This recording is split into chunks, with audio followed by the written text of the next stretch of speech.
While nothing in the Virginia Limited Liability Company Act requires the owners of an LLC to adopt an operating agreement, it is almost always a good idea.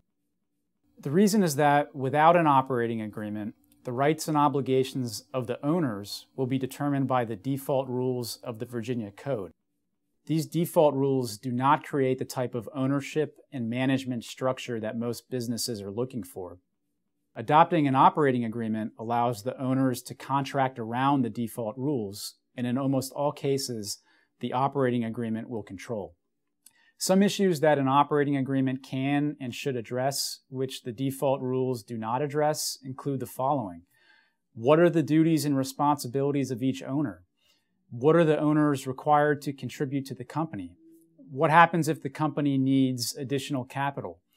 What happens if an owner wants to sell his or her interest? What happens if some owners want to expel another owner from the company? What happens if an owner dies? What happens if an owner wants to set up a competitive business?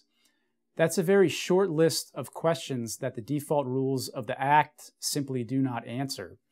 By adopting an operating agreement, the owners can address these various questions and contingencies in advance and hopefully avoid costly litigation with each other down the road.